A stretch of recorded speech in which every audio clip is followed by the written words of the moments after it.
Breaking, what the USS Truman was just caught doing has sent little Kim Jong-un into hiding. Since the moment President Donald Trump parked warships outside North Korea last month in a show of force, he's been playing little Kim Jong-un like the puppet he is. The North Korean leader acts tough with his marching army theatrics and taunting announcements of more weapons testing. However, now he's seemingly run scared into hiding after what the USS Truman was just caught doing after his threatened to sink one of our other aircraft carriers, the USS Carl Vinson, with a single strike. Kim has been all talk and only a humiliating show of force with his floppy weapons and failed launches. In the tug-of-war of power between him and Trump, he's getting pulled down fast as his game of looking big is proving just how small and incompetent he really is.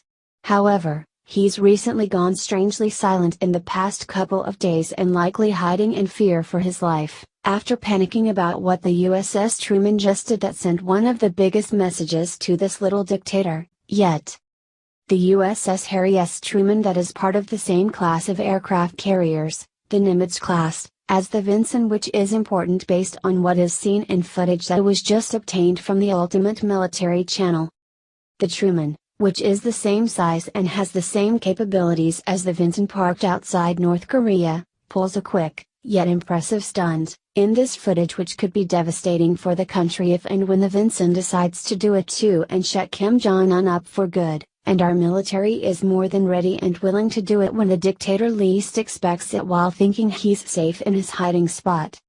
The massive rig makes a sharp right turn on a dime, which is a pretty impressive skill for a ship this size, but not nearly as much as the effect it causes when traveling at a high speed, which the Truman was in this video. Witnessing the incredible power and stress put on the ship and what it can do should it be given orders to, is the difference between America's military power and North Korea's, which is merely a set-up props put in place to look tough but can do no damage. According to the accompanying caption, this extraordinarily rare vision of an aircraft carrier conducting this type of action was captured during sea trials to train sailors and to ensure the operational capability of systems and equipment, Tactical Clips reports.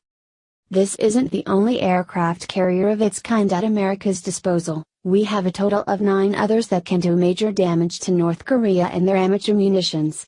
They picked the wrong country to mess with and made it worse for themselves when they didn't back down to our real show of force that their fake one is no match for. Instead, Kim Jong-un is looking for a clean pair of pants after seeing what this bad boy is warming up to do to his silly little country. It's doubtful that Kim has any more tough talking to do about the Vinson and his plans to take this Goliath out. Tactical Clips continues with more damning details about this massive rig that North Korea can't touch. The Nimitz-class supercarriers are a category of 10 nuclear-powered aircraft carriers actively serving in the United States Navy. The lead ship of the fleet is named after the World War II U.S. Pacific Fleet commander, Admiral Chester Nimitz, the Navy's last fleet admiral.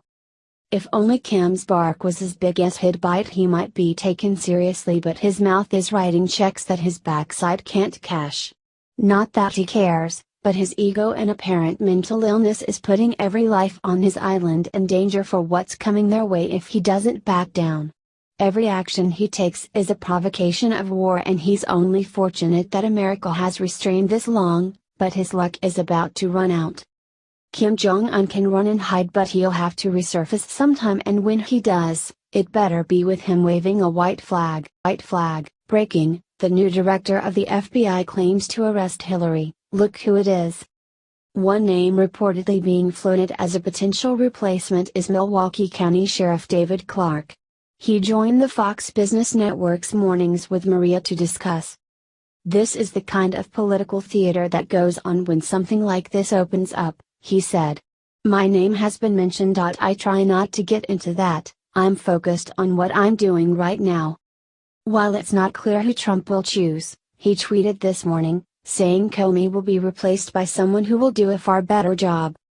In Sheriff Clarke's opinion, President Trump's view is what ultimately matters. Sheriff Clarke said, if Trump made me his FBI director, I would be arresting Hillary Clinton today.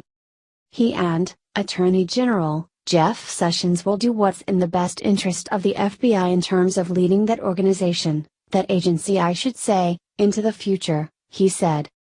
The outspoken Trump supporter, who has taken a tough stance on crime, said while he has not yet heard from the White House, he would likely keep any talks private. Those kind of conversations are confidential, he said. But you know I stand by, and wear it as a badge of honor, my position on crime, my position on the rule of law and the protection of law-abiding citizens, which I've done for nearly 40 years. There were also reports that Clark was considering a run for the Senate opens a new window, however when asked, he said it's highly unlikely. What do you think about this comment below? Watch, White House reporter trashes Huckabee's daughter, regrets it seconds later. White House Deputy Press Secretary Sarah Sanders said that FBI Director James Comey's inability to control leaks out of the Bureau was one of many reasons why President Donald Trump decided to fire him. I think that's probably one of the many factors, Sanders said in response to a question from Breitbart News during the White House press briefing. I mean, you can't deny somebody that wasn't a problem. And so I think that was just another one of many reasons that he no longer had the confidence of the president or the rest of the FBI. Trump has repeatedly called attention to FBI leaks to the media about the investigation into his campaign for any collusion with Russia in an attempt to influence the 2016 presidential election. Sanders said that Director Comey had essentially taken a stick of dynamite to the Justice Department after commenting publicly on the FBI investigation into Hillary Clinton's email investigation. When asked if the president was prepared to fire more officials from the Justice Department, Sanders replied, "Not that I'm aware of today." Sanders described a gradual erosion of trust surrounding Comey since Trump was inaugurated, and that the president wanted to give him a chance despite the reservations he had about the director. She asserted that it was not true that Trump asked the Justice Department to put together a rationale for Comey's firing. I did speak directly to the president and heard directly from him that he, again, had been considering letting Director Comey go pretty much since the day he took office, but that there was no request by him to have a review at the Department of Justice, she said. She said she was surprised by Democrats rushing to defend Comey, despite their insistence that he directly contributed to Hillary Clinton's failure to win the presidency.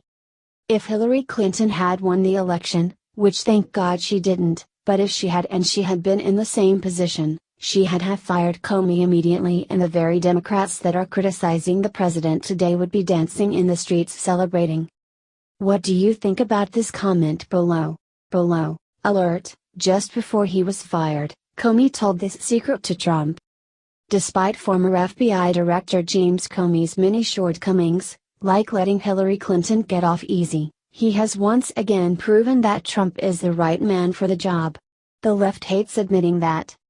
During James Comey's Wednesday hearing, he made a startling admission: 300 of 2,000 terrorist investigations involve refugees. Trump was right again. The liberals are putting their heads in the sand, again. They refuse to hear the truth about their benevolent refugee project. We cannot simply allow refugees, especially from war-torn Muslim countries, to come into our country. Thank goodness Hillary Clinton didn't win the election. Could you imagine? She would have opened the refugee floodgates. We would have more unvetted refugees than all of Syria itself. The left hates to admit that globalism is a failed project. With globalism, our borders are unsecured and American jobs are taken from locals. We need to protect our economy and our communities from the horrors of globalism. The Democrats embrace globalism because they think the immigrants, refugees, and illegals will vote Democrat. They never even stop to question whether this is a good idea. They just don't care, and the mainstream media spins this disaster into a victory. We need to oust these Democrats from office, and we need to replace them with true conservatives, so that we can finally have some pro-America legislation. We own the government, but the rhinos are preventing Trump's policies, which are supported by we the people. Trump needs to drain that swamp. We cannot allow the rhinos to win. These so-called Republicans are not our friends. They only want to derail Trump's policies. Worse yet, We still have to deal with Obama's deep state holdovers. These holdovers are leaking classified information to undermine the president.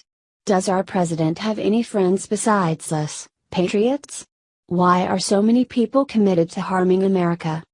The left, the rhinos, the deep state holdovers, and every other horrific swamp dweller need to be ejected. They need to leave our great capital. The mainstream media is working overtime to protect them. Trump will continue to push back against the globalist swamp. The swamp creatures will soon be forced to leave with a combination of term limits and firings. Thank goodness we have such a level-headed president. We need more action, not less. In the meantime, we can all celebrate that Comey has been fired. Had it not been for Comey, we would have indicted Hillary Clinton, and we would have finally seen some much-deserved justice. At least Trump has the courage to do what needs to be done. What do you think about Comey's admission? Share this article on Facebook and let us know what you think because we want to hear your voice. Happy day. Right after Trump fired Comey, Trey Gowdy got the best news in his career. This week has been absolutely insane. First Donald Trump fired FBI Director James Comey out of nowhere, then Sean Spicer went missing from the press briefings. One person came out the clear winner though. Trey Gowdy. It's now getting reported that President Trump is hard at work trying to replace Comey. Well, guess who made that list? Trey Gowdy is on the short list to become the new director of the FBI. That's right, the bloodhound of the U.S. House of Representatives, has a pretty big door opening. Hell, even Democrat Bakari Sellers said Gowdy is the best pick for the FBI. Sellers tweeted, "Dems are going to hate me for this. I don't care. The best replacement for Comey is Trey Gowdy. He's as honest as day is long." Of course, that's only if he wants it. Congressman Gowdy may prefer to stay in the House and keep up the great work there. They do need him, after all. Either way, I'm sure Hillary Clinton won't be happy. Sounds like an even better pick to me. If you want to see Trey Gowdy leading the FBI, then share this to your friends and family and let the world know.